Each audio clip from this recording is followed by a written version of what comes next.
Doctor Timur اور ایمن کی بڑھتی ہوئی نزدیکیاں حور کو ایک نئی پریشانی میں مبتلا کر رہی ہیں۔ ڈرامے کے نیکسٹ ایپیسوڈ میں آپ لوگ دیکھیں گے کہ کس طرح سے حور کو جب داور گھر سے باہر نکال دیتا ہے تو وہ لون کو ہی اپنا ٹھکانہ بنا لیتی ہے۔ وہیں پر جب داور حور کو ایسی حالت میں لون میں بیٹھا ہوا دیکھتا ہے تو وہ حور کو سمجھاتا ہے کہ اسے اس طرح سے یہاں پر نہیں بیٹھنا چاہیے بلکہ اندر جا کر بیٹھنا چاہیے، یہ اس کے لیے مناسب نہیں ہے۔ حور اس بات کو سمجھ جاتی ہے اور وہ ٹھان لیتی ہے کہ وہ اب وہ سب کچھ کرے گی جو اسے بہت پہلے کر لینا چاہیے تھا۔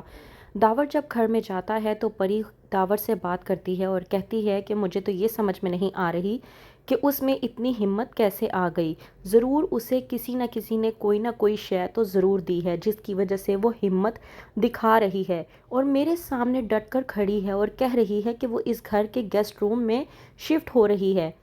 اس کی اتنی جرأت کیسے ہو گئی کہ وہ انیکسی سے نکل کر اس گھر کے گیسٹ روم میں شفٹ ہونے کی بات کر رہی ہے۔ داور جو کہ پری سے کہتا ہے کہ میں اس بارے میں کچھ نہیں جانتا اور ویسے بھی وہ لڑکی میرے لیے امپورٹنٹ نہیں ہے، میرے لیے اس وقت ایمن بہت زیادہ معنی رکھتی ہے اور مجھے اس کی فکر ہے، مجھے اس کے بارے میں سوچنا ہے کہ وہ آخرکار اتنی ٹینشن کیوں لیتی ہے۔ وہیں پر دوسری طرف حور جس کو ہو جاتی ہے غلط فہمی کہ داور ایک بار پھر سے حور کے بھائی دانی کے پیچھے پڑ چکا ہے اور اسے مروا کر ہی دم لے گا۔ حور وہیں پر داور کے منتیں ترلے کرنا شروع کر دیتی ہے اور کہتی ہے کہ میرے بھائی کو کچھ مت کرنا، جب داور فون پہ بات کر رہا ہوتا ہے اور کہتا ہے کہ اس لڑکے کو تو میں اپنے ہاتھوں سے قتل کروں گا، یہ لڑکا میرے ہاتھوں سے اب نہیں بچے گا۔ وہیں پر حور غلط فہمی کا شکار ہو جاتی ہے اور داور کے پیچھے پیچھے جاتی ہے داور کو سمجھانے کے لیے کہ میرے بھائی کے ساتھ کوئی بھی غلط کام مت کرنا، لیکن داور جو کہ حور کو دھتکارتا ہے اور کہتا ہے کہ کہیں تم پاگل تو نہیں ہو گئی، کیا پاگلوں والی حرکتیں کرنے کی کوشش کر رہی ہو۔ حور کو دھکا دیتے ہوئے داور گاڑی میں بیٹھتا ہے اور وہاں سے چلا جاتا ہے۔ حور پریشانی کے عالم میں آتی ہے اور پی ٹی سی ایل سے کال کرنے کی کوشش کرتی ہے کہ وہیں پر پری آ جاتی ہے اور کہتی ہے کہ یہ تم کیا کرنے کی کوشش کر رہی ہو۔ حور پری کو سمجھاتی ہے اور کہتی ہے کہ مجھے کسی کو انفارم کرنا ہے، مجھے کسی سے بات کرنی ہے، مہربانی کر کے مجھے بات کر لینے دیں ورنہ وہ میرے بھائی کو مروا دیں گے۔ پری جو کہ پی ٹی سی ایل کی تار نکالتے ہوئے کہتی ہے تمہیں کیا لگتا ہے کہ میں تمہاری بات مان کے وہ سب کچھ تمہیں کرنے دوں گی جو تم کرنا چاہتی ہو، تو ایسا ہرگز نہیں ہونے والا، تمہارا بھائی مر جائے تو ہی بہتر ہوگا۔ میرے بھائی کو مارتے ہوئے کیا کبھی کسی کو خیال نہیں آیا تھا؟ میرا خیال کسی کو نہیں آیا جو میں تمہارا یا تمہارے بھائی کا خیال کروں۔ پری جو کہ فون نکال کر اپنے ساتھ لے جاتی ہے اور کہتی ہے کہ نہ رہے گا فون اور نہ ہی تم کسی سے بات کر پاؤ گی۔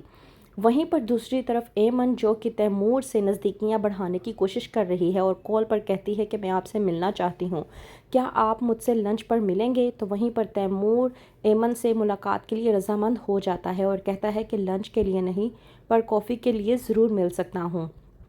تیمور سے ملاقات کے بعد جب ایمن گھر واپس آتی ہے تو پری پوچھتی ہے کہ تم کہاں پر تھی؟ وہیں پر جب ایمن بتاتی ہے کہ میں ڈاکٹر تیمور سے ملنے گئی تھی تو یہ بات سننے کے بعد حور کے ہوش اڑ جاتے ہیں۔